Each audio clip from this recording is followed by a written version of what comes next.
Please welcome to speak to us the funniest man on earth, a performer of legendary comic genius, a children's book author of profound depth, an individual of enormous compassion who is doing so much to make our world a better place, the great Jim Carrey.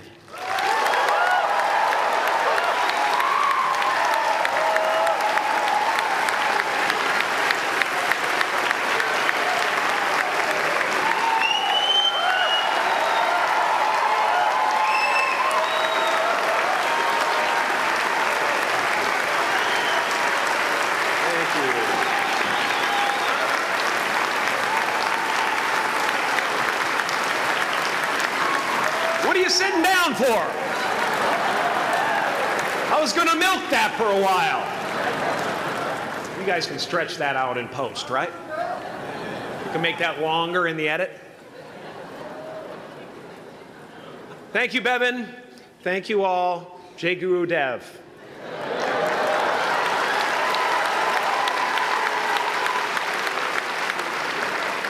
I brought one of my paintings to show you today.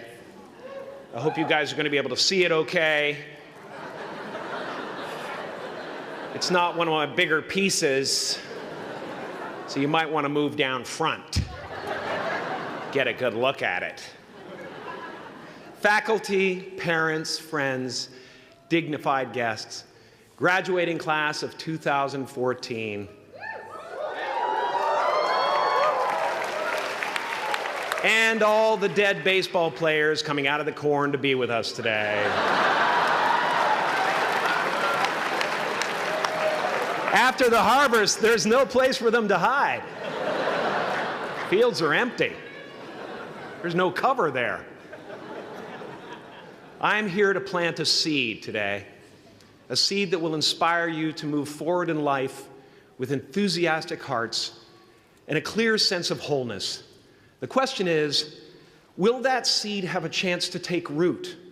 Or will I be sued by Monsanto and forced to use their seed?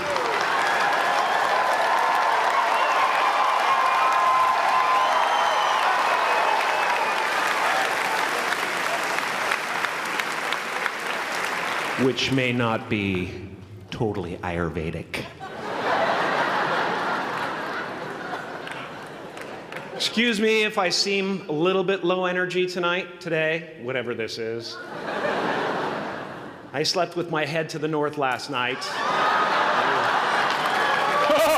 Oh man! Oh man! You know how that is, right, kids? Yeah. Woke up right in the middle of Pitta, couldn't get back to sleep till Vata rolled around. Crazy.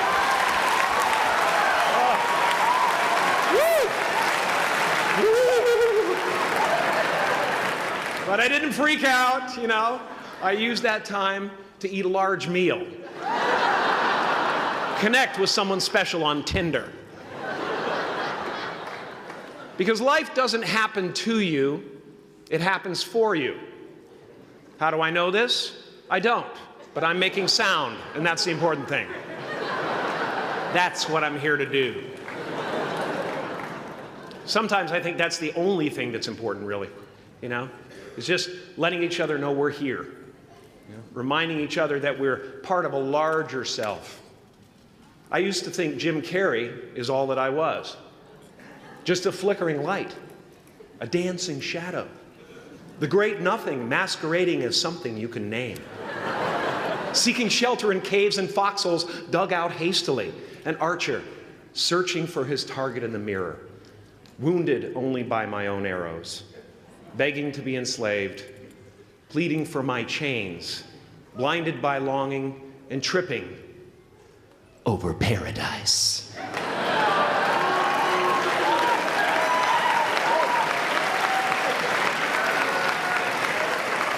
Can I get an amen? You didn't think I could be serious, did you? I don't think you understand who you're dealing with. I have no limits.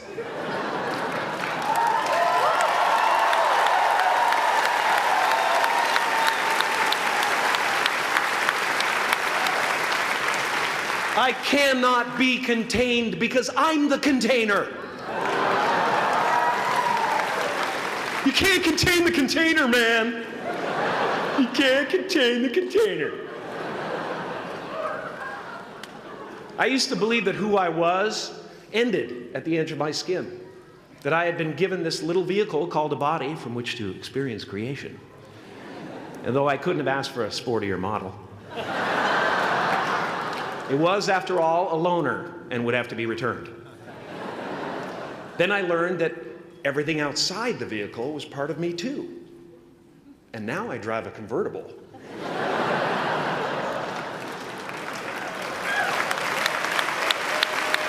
Yeah, man. Top down, wind in my hair. Woo! I am elated and truly, truly, truly excited to be present and fully connected to you at this important moment in your journey.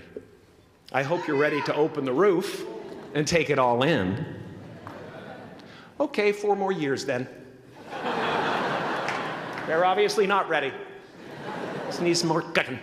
Now, I want to thank the trustees, the administrators, the faculty of MUM for creating an institution worthy of Maharishi's ideals of education, a place that teaches knowledge and experience, the knowledge and experience necessary to be productive in life, as well as enabling the students through transcendental meditation and ancient Vedic knowledge to slack off twice a day for an hour and a half.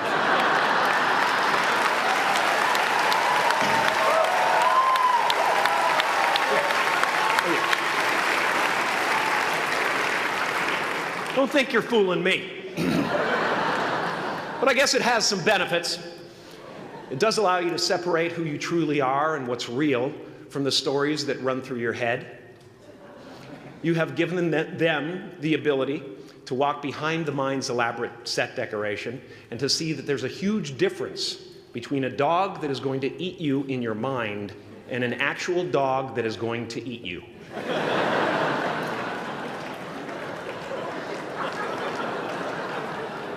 That may sound like no big deal, but many never learn that distinction. And they spend a great deal of their lives living in fight or flight response. I'd like to acknowledge all of you wonderful parents. Way to go. What a fantastic job you've done. For your tireless dedication, your love, your support, most of all, for the attention that you paid to your children. I have a saying, beware the unloved, because they will eventually hurt themselves or me.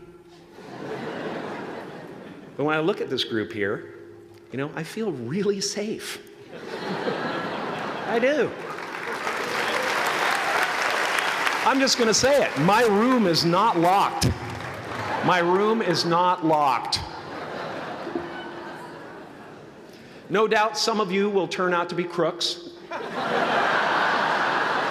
But white-collar stuff, you know, Wall Street, that type of thing, you know, crimes committed by people with self-esteem. Stuff parents can still be proud of in a weird way. And to the graduating class of 2017, -3. You didn't let me finish. Congratulations. Yes, give yourself a round of applause, please. Please.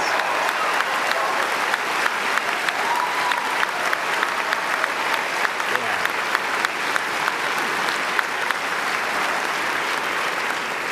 You are the vanguard of knowledge and consciousness, a new wave in a vast ocean of possibilities. On the other side of that door, there's a world starving for new ideas, new leadership. I've been out there for 30 years. She's a wildcat. Oh, she'll rub up against your leg and purr until you pick her up and start petting her, and then out of nowhere, she'll swat you in the face. It can be rough out there, but that's okay, because there's soft serve ice cream with sprinkles. I guess that's what I'm really trying to say here today. Sometimes it's okay to eat your feelings. Now, fear is going to be a player in your life, but you get to decide how much. You can spend your whole life imagining ghosts, worrying about the pathway to the future, but all there will ever be is what's happening here, and the decisions we make in this moment, which are based in either love or fear. So many of us choose our path out of fear disguised as practicality. What we really want seems impossibly out of reach and ridiculous to expect, so we never dare to ask the universe for it. I'm saying I'm the proof that you can ask the universe for it. Please.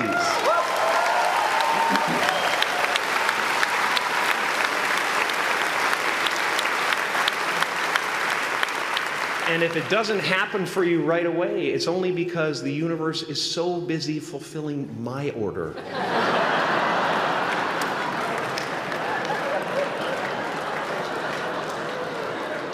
Party size!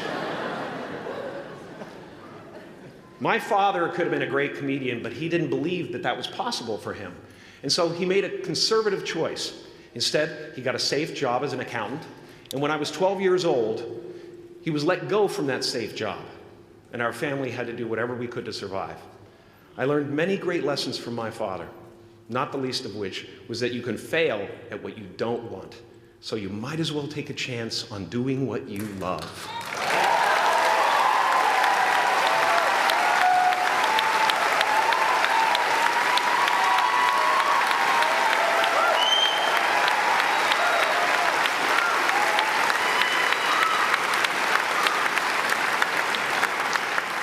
It's not the only thing he taught me, though. You know, I watched the effect of my father's love and humor and how it altered the world around me. And I thought, that's something to do. That's something worth my time. It wasn't long before I started acting up. You know, people would come over to the house and they'd be greeted by a 7-year-old throwing himself down a large flight of stairs. They would say, "What happened?" And I would say, "I don't know. Let's check the replay." I'd go back to the top of the stairs and come back down in slow motion.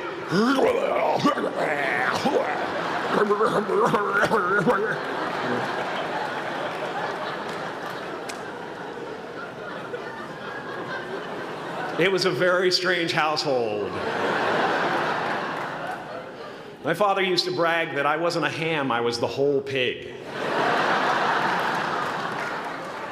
And he treated my talent as if it was his second chance. When I was about 28, after a decade as a professional comedian, I realized one night in LA that the purpose of my life had always been to free people from concern, just like my dad. And when I realized this, I dubbed my new devotion the Church of Freedom from Concern. The Church of FFC.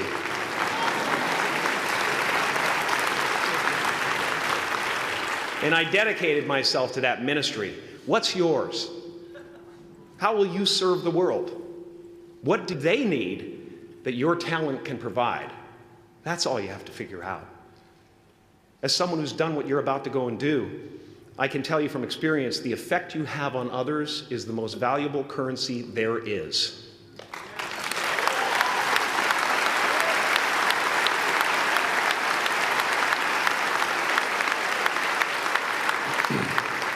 Because everything you gain in life will rot and fall apart, and all that will be left of you is what was in your heart. My choosing to free people, from concern got me to the top of a mountain. Look where I am. Look what I get to do. Everywhere I go. I'm going to get emotional because when I tap into this, it really is extraordinary to me. I did something that made people present their best selves to me wherever I go.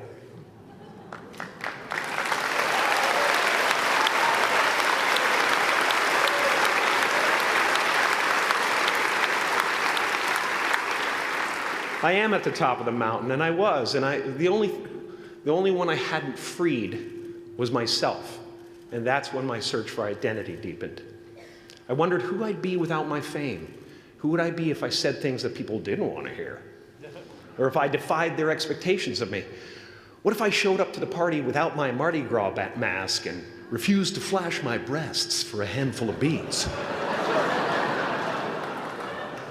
I'll give you a moment to wipe that image out of your mind. But you guys are so ahead of the game. You already know who you are. And that peace that we're after lies somewhere beyond personality, beyond the perception of others, beyond invention and disguise, even beyond effort itself. You can join the game, fight the wars, play with form all you want, but to find real peace, you have to let the armor go. Your need for acceptance can make you invisible in this world. Don't let anything stand in the way of the light that shines through this form. Risk being seen in all of your glory.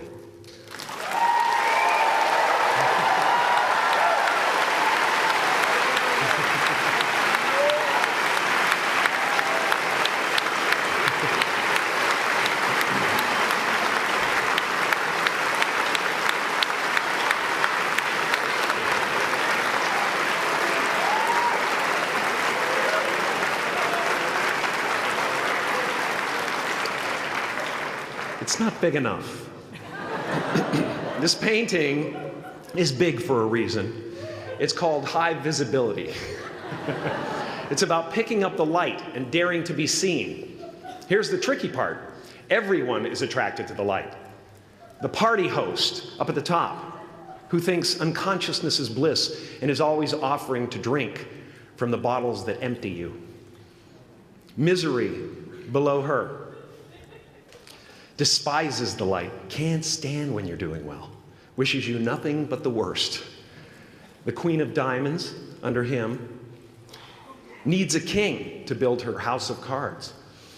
And the hollow one down bottom there will cling to your leg and say, please don't leave me behind, for I have abandoned myself. Even those who are closest to you and most in love with you, the people you love most in the world, will find clarity confronting at times.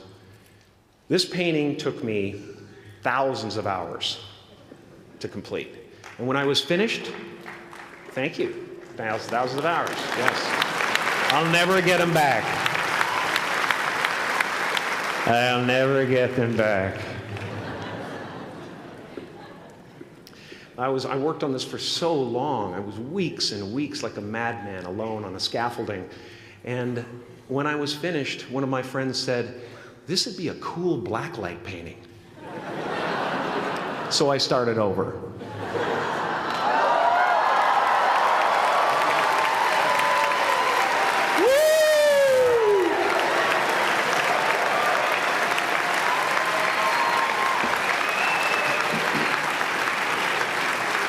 Welcome to Burning Man.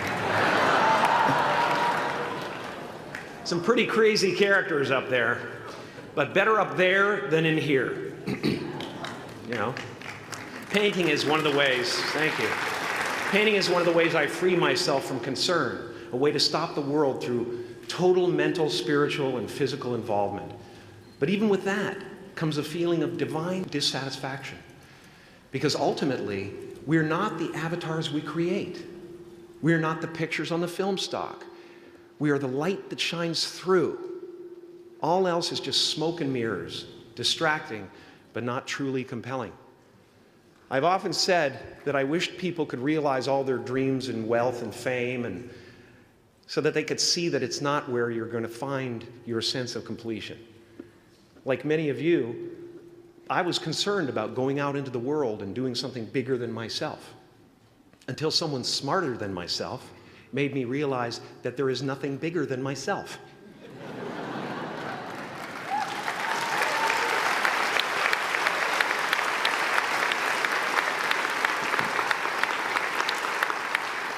My soul is not contained within the limits of my body. My body is contained within the limitlessness of my soul, one unified field.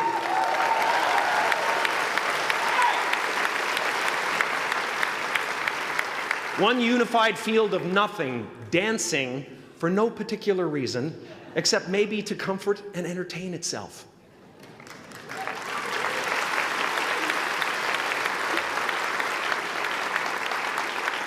As that shift happens in you, you won't be feeling the world, you'll be felt by it. You'll be embraced by it.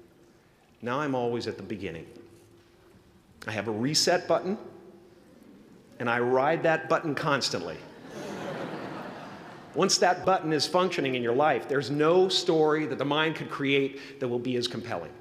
The imagination is always manufacturing scenarios, both good and bad, and the ego tries to keep you trapped in the multiplex of the mind.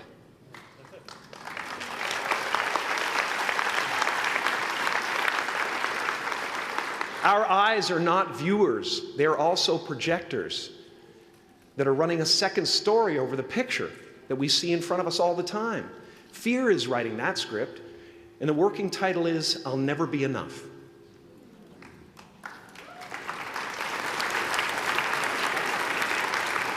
Now you're going to look at a person like me and say, how could we ever hope to reach those kind of heights, Jim? How can we make a painting that's too big for our home? How do you fly so high without a special breathing apparatus? This is the voice of the ego. And if you listen to it, there will always be someone who's doing better than you. No matter what you gain, ego will not let you rest. It will tell you that you cannot stop until you've left an indelible mark on the earth, until you've achieved immortality. How tricky is this ego that it would tempt us with the promise of something we already possess?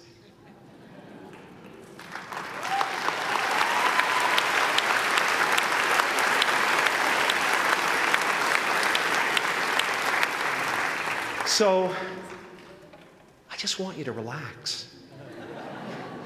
You know, that's my job.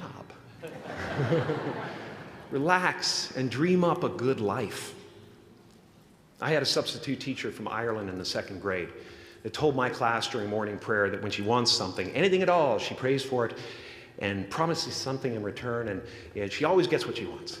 Well, I'm sitting at the back of the classroom, you know, thinking, wow, my family can't afford a bike, you know. So I went home and I prayed for one.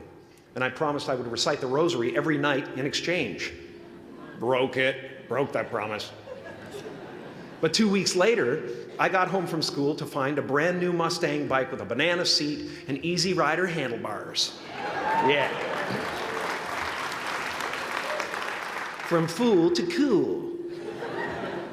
My family informed me that I had won the bike in a raffle that a friend of mine had entered my name in without my knowledge whatsoever. So that type of thing has been happening to me ever since. And as far as I can tell, it's just about letting the universe know what you want and working toward it while letting go of how it comes to pass.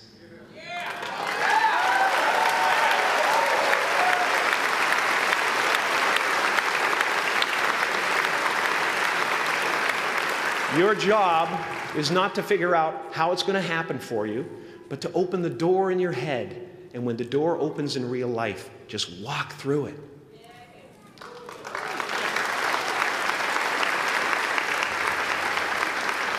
And don't worry if you miss your cue, because there's always doors opening. They keep opening. And when I say life doesn't happen to you, it happens for you, I really don't know if that's true. I'm just making a conscious choice to perceive challenges as something beneficial so that I can deal with them in the most productive way. You'll come up with your own style. That's part of the fun.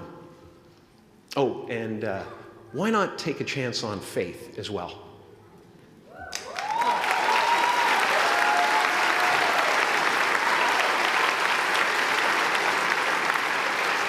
Take a chance on faith. Not religion, but faith. Not hope, but faith. I don't believe in hope. Hope is a beggar. Hope walks through the fire, and faith leaps over it.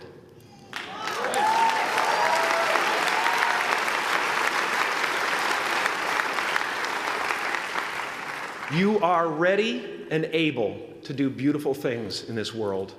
And after you walk through those doors today, You will only ever have two choices, love or fear. Choose love, and don't ever let fear turn you against your playful heart. Thank you so much. I'm so honored.